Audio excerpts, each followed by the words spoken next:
Low carb or fasting? Which one is better for weight loss and for health in general? A recent trial set out to answer this question. It was carried out in China, and they recruited 150 men and women with metabolic syndrome. Now, metabolic syndrome, if you're not familiar with it, is a general metabolic disturbance where you have at least 3 of high glycemia, high blood pressure, low HDL cholesterol, high triglycerides, and abdominal obesity. So if you have 3 or more of those, you're said to have metabolic syndrome. In this trial, they were mainly interested in weight loss and improvements to metabolic parameters. So it makes sense to start with a sicker population. If you're looking at a bunch of Olympic athletes, you're not going to see much change. But this varies. Some trials do look at healthier, younger populations, like college students, for example. We've covered some of those before. So they randomly split the participants. Some were put on a low-carb diet, some were told to fast, and they had a third group doing both at the same time. So about 50 people, give or take, were told to cut back on carbs. Another 50 or so were told to eat in an 8-hour window and fast the rest of the day. And the last 50 did both. Now, a couple of specifics. What exactly do they mean by low carb?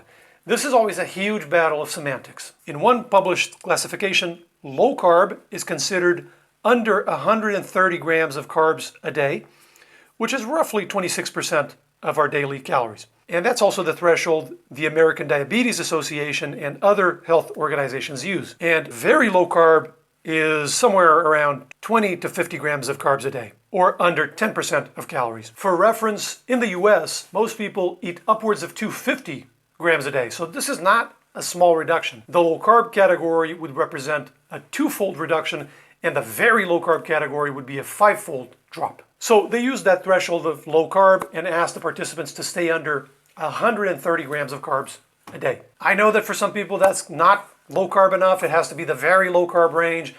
And for some people that's not low enough. It has to be where you can't smell a carb. We'll circle back to this issue of the numbers in the end. The participants maintained their usual level of physical activity throughout the study. The researchers monitored it, and there was no significant change, which is nice because we can attribute any changes to the diet. A couple more interesting things about the design. The people who were told to fast were allowed to choose between early time-restricted eating, between 8 a.m. and 4 p.m., and late time-restricted eating, eating between noon and 8 p.m. and fasting the rest of the time. So whatever they preferred in order to maintain their social schedules. Altogether, 70 participants chose the early time window. And remember, we have 2 groups fasting, right? One is just fasting and the other is fasting and doing low carb. So in total, 70 people chose early and 37 chose the late time window. So about 2/3 of people preferred to eat earlier in the day and skip dinner, which is always a little surprising to me because I'm a huge night owl. Now, a couple weaknesses of the study. For me, the main one is they didn't record caloric intake. So it makes our interpretation a little harder. For some people, that might not matter much. They want to know what works. By hook or by crook, matters less. And the other shortcoming of the trial is it only lasted 3 months. We looked at other weight loss trials recently that went on for a year or longer.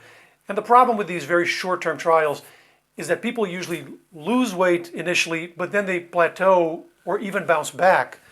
So short-term can give us kind of a rosy picture that doesn't necessarily reflect the long-term. In fact, we can detect this pattern even at their short time scale. Body weight went down on all 3 groups for the first 2 months. Low carb seemed like a little bit less than the other 2, but clearly all are losing weight. But during the 3rd month, only the combo group continued to lose weight. The other 2 plateaued. At the end of the 3 months, the combo group had lost the most weight, not that surprising, and the fasting group lost more than low carb. That one I didn't necessarily expect. Now, this is the average of each group, but what happened to each individual? They report what's called the waterfall plots, which I love, and check out this variation from person to person. Each bar is one individual, and this is a pretty typical pattern in these trials. If we look at the low carb group, for example, most people lost weight. Some outliers lost as much as 8 or 9% of their body weight, but overall the average was 2.7% body weight lost.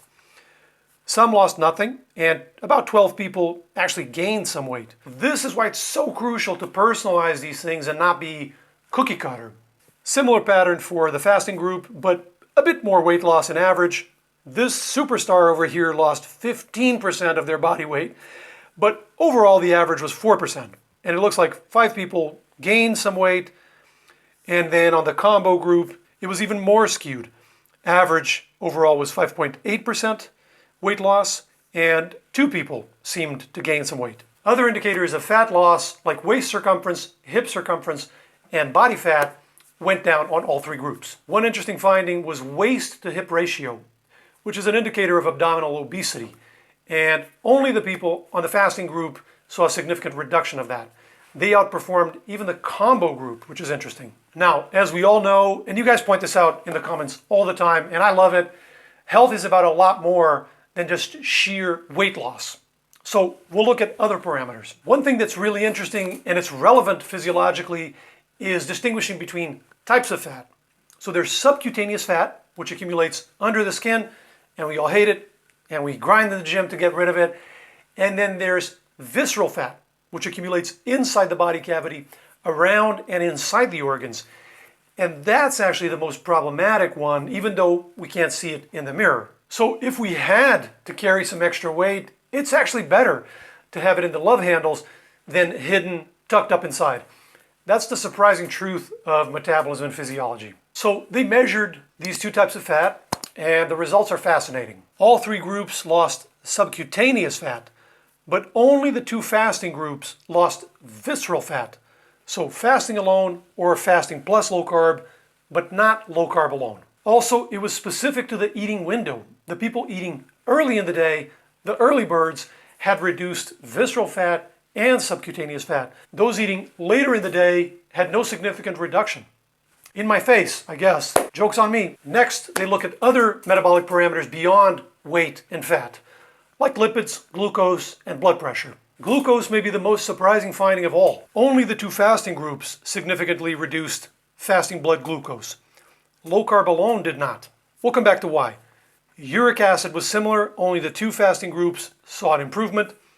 Hemoglobin A1C, glycated hemoglobin, was even more extreme. Only the combo group saw a significant improvement. On the other hand, all 3 groups saw a reduction in fasting insulin and insulin resistance. So in general, the combo group tended to see the most impressive improvements. Not a huge surprise, I guess. And the other finding they reported was that most metabolic parameters, like insulin resistance, for example, they correlated better, they tracked better with visceral fat than subcutaneous fat, which makes perfect sense based on everything we know. Okay, what about lipids? Kind of similar to what we've seen so far. Only the 2 fasting groups lowered triglycerides significantly, and only the combo group raised HDL cholesterol significantly. Now, before people start fighting viciously in the comments, none of this means that low-carb diets don't work. Of course, low-carb diets can lower glycemia, can lower triglycerides. Lots of people have experienced that, and that's been published extensively. It just means the specific protocol they used didn't work as well as the fasting in this experiment for this specific population. And we'll come back to this in the end and to what this all means. Okay, they also measured LDL cholesterol, and it was raised on the 2 groups doing low carb alone, and low carb plus fasting, and it was not significantly changed on the fasting group. We've looked at this specifically in many previous videos. It's not a necessary occurrence on low carb diets. It depends on how the diet is designed. And finally, they looked at blood pressure, and the only significant change was to diastolic blood pressure, which is that lower value in your reading. And that was lower only on the combo and only for people eating earlier in the day, not the late birds. Okay, let's talk interpretation. What does this all mean? Well, the simple interpretation would be that the combo wins, tends to get the most impressive changes. Okay, but let's look under the hood and see if we can get some deeper realizations. First thing we have to think about with these trials is compliance. That's always the nightmare element, because we're not dealing with rats in cages. People do whatever they want, right?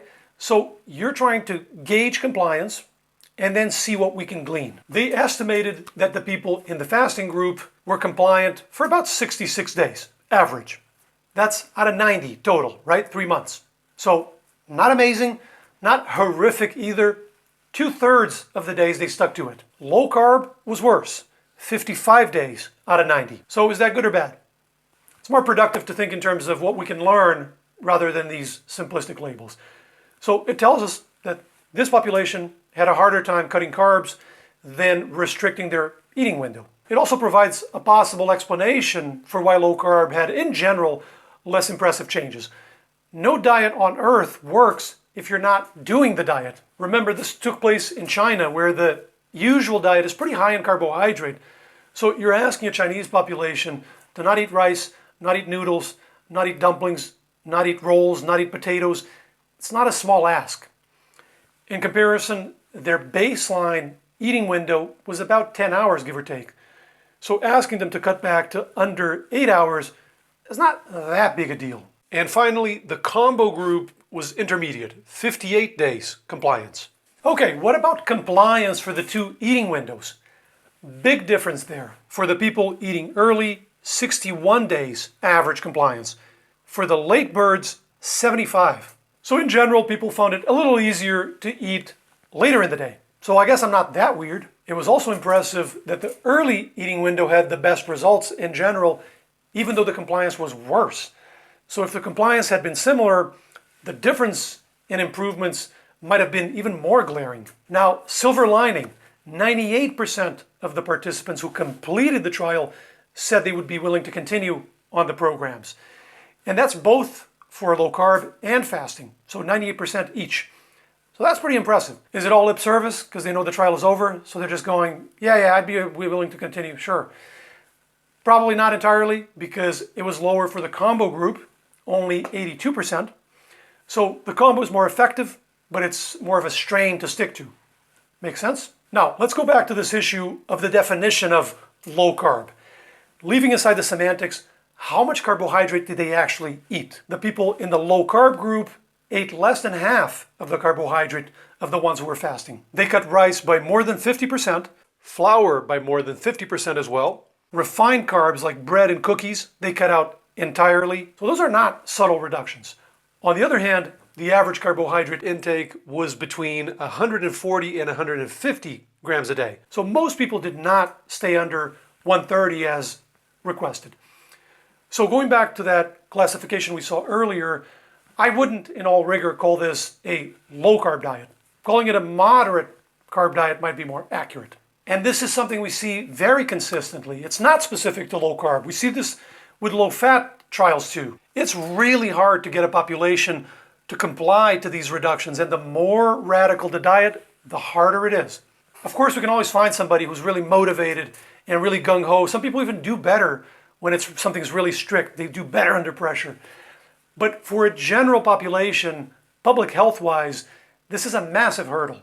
This compliance issue can also create a lot of vitriol among online communities because those select for people who can stick to these things long term. So we often see online people advocating for very low-fat diets or very low-carb diets for everyone. Everybody should be on it because it works so well for me.